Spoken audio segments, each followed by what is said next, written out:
This unit is called the Crisis of the Union. This will take us from the independence of Texas in the 1830s to the secession of the southern states in 1860 and 1861. This unit will be divided into three parts: the westward expansion of the United States, the Mexican War and its aftermath, and the road to civil war. Starting with westward expansion in the antebellum period. If you would like to look at the standards, you may pause at this time.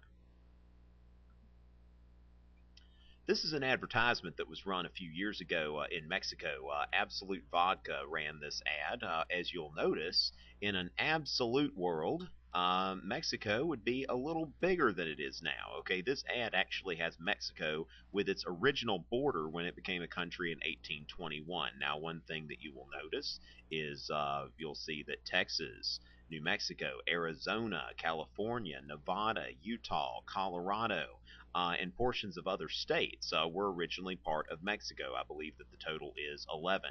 This caused a good deal of shock in the United States, and to the best of my knowledge, the ad was pulled soon after.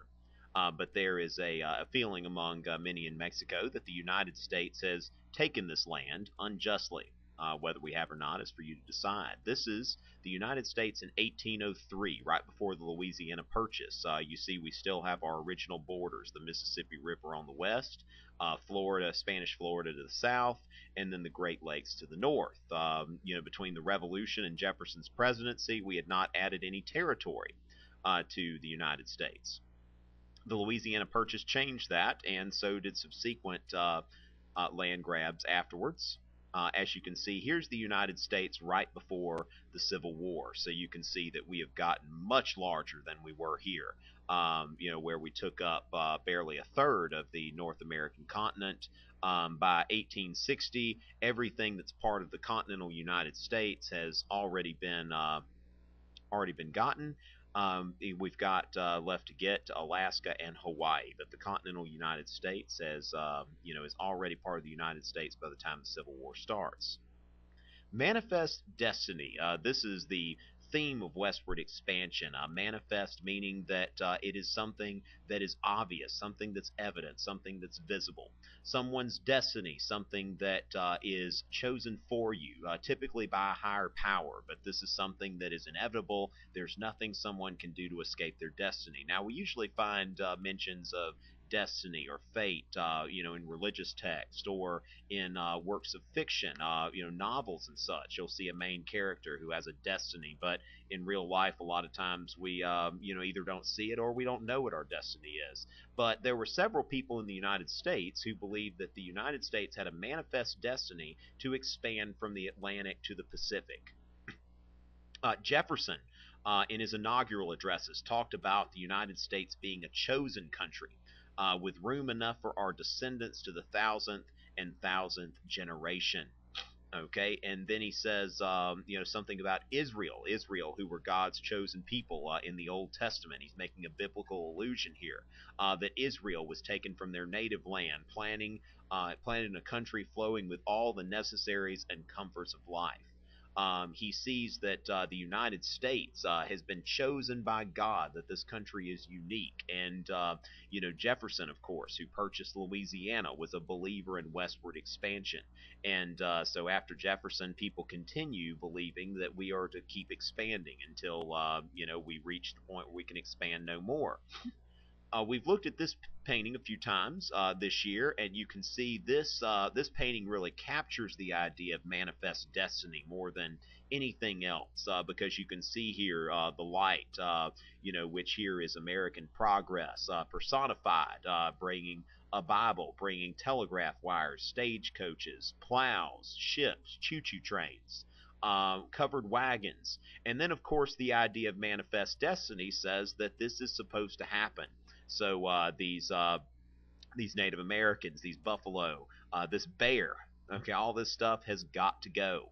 And it's not because just we want to, it's because we have a manifest destiny to extend as far as we can.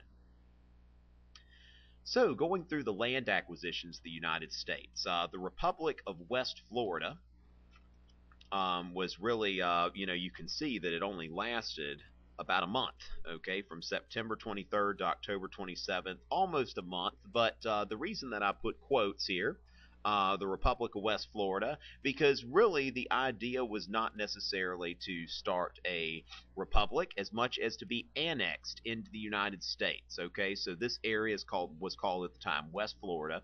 What we know as Florida today is was called then East Florida. And so the Republic of West Florida was the beginning of an Anglo English speaking white Americans, Anglo secession movement. Okay. Secession is when a country or a section of a country declares itself independent. So West Florida had been a Spanish territory. They declare themselves independent. They raise the Bonnie Blue flag, okay, which this is a symbol that's been used over and over again by secession and independence movements throughout the years. Now, West Florida today is part of Louisiana, part of Mississippi and Alabama, divided into three states, and then of course Florida today is East Florida. Uh, the Republic of West Florida raised this Bonnie blue flag, and as you can see, just a simple design, a blue flag with a white star on it. Which symbolizes independence, unlike our flag that has several stars, several stripes, emphasizes a union. So this, this star, you'll see this on several flags that we'll look at in this presentation. You can see that the Dallas Cowboys, they have a star there on their helmet. Okay, Texas, known as the Lone Star State, incorporated this Bonnie Blue flag into their flag. Interesting place in the what they call the Florida parishes in Louisiana. This is St. Francisville. If you click the link there in the presentation, you can see a link to the Myrtles Plantation, which is a famous haunted house. But this area, you had these Anglo planters who had settled there, and they decided that they wanted to be part of the United States, not of Spanish Florida. So they wanted to be annexed, and the United States did not disappoint. The United States went ahead and annexed this territory, which really is, Spanish territory for all intents and purposes. But Manifest Destiny says if you can get territory, get it.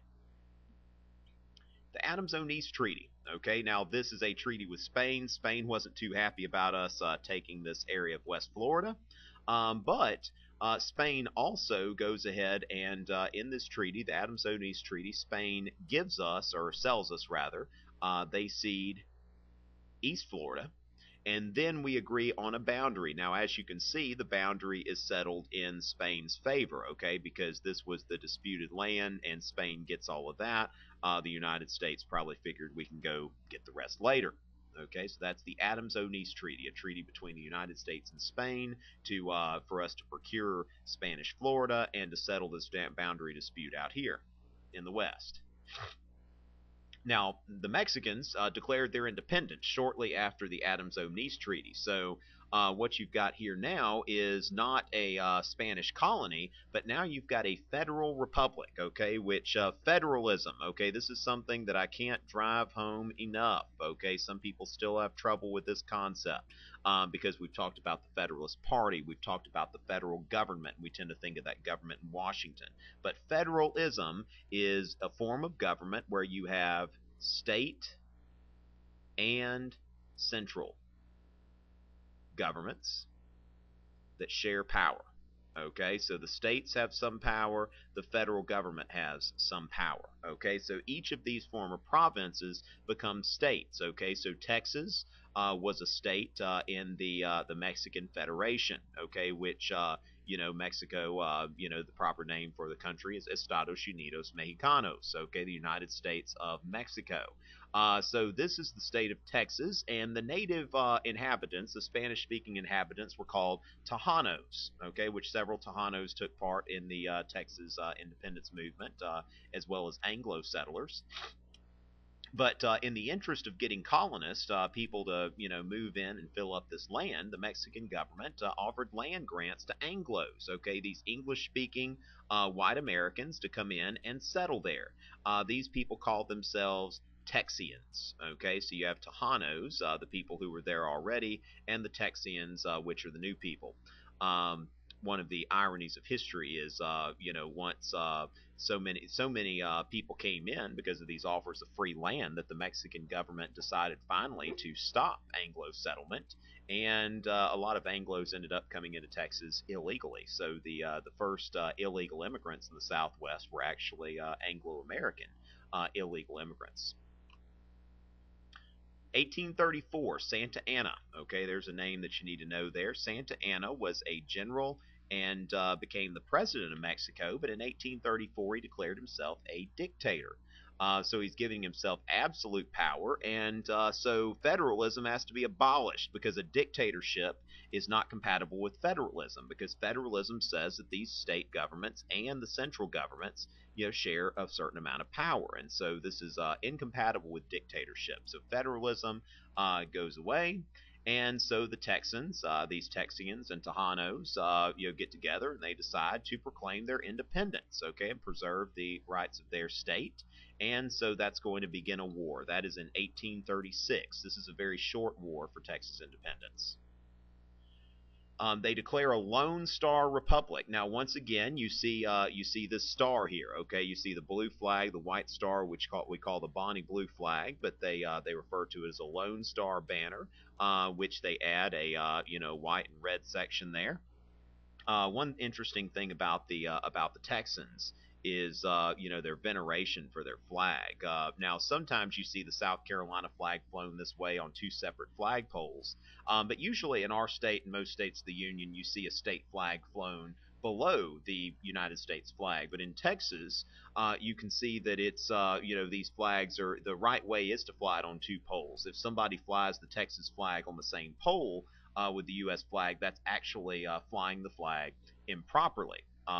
So you rarely see that in Texas, but Texans are very, very proud of their flag. And being from the state of Texas, I mean, Texas just kind of its own has its own thing going.